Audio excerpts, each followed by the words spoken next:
Tout est permis en dedans.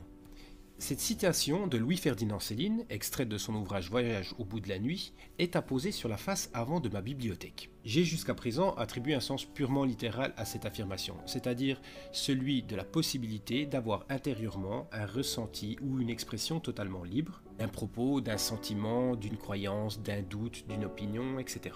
En effet, si certaines opinions, ou même l'émission d'un doute tout simplement, sont punies par la loi, parce que contrevenantes à la morale ou à l'ordre établi, il reste difficile de punir ou de sanctionner la pensée, surtout quand celle-ci reste bien entendu ancrée à l'intérieur. Je mets ici de côté 1984 et George Orwell parce que c'est pas le propos.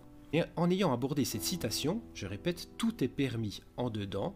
Par le biais de la sonorité, j'ai fait une découverte surprenante que je vais partager avec vous. Tout est permis en dedans. Ainsi, si tout est permis en dedans, tout n'est pas permis en dehors, donc si ce n'est pas permis, c'est défendu, c'est interdit. Et lorsqu'on entend ce mot interdit, j'entends inter et dit. Et le préfixe inter signifie tout simplement entre. On pourrait comprendre donc ce mot interdit par ce qui est dit entre, sous-entendu entre les mots, entre les lignes, entre les phrases, etc. Et peut-être que se cache ici la compréhension de nombreux textes. Peut-être faut-il lire entre les lignes ou entre les mots pour déceler ce qui n'a pas été dit, car interdit.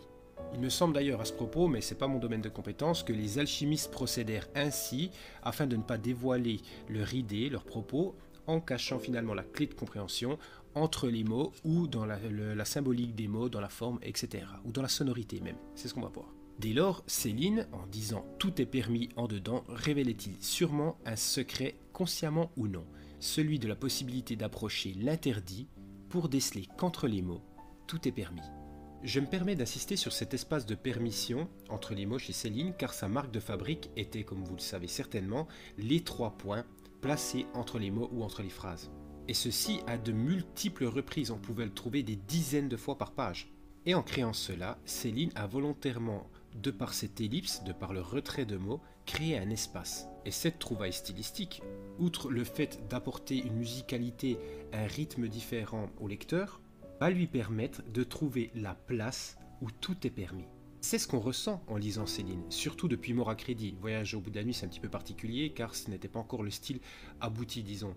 Et entre chaque mot, il y a cette permission. Céline permet au lecteur d'être touché en profondeur dans l'émotion grâce à cet interdit. Et par son amour du style, il nous en a dévoilé le secret.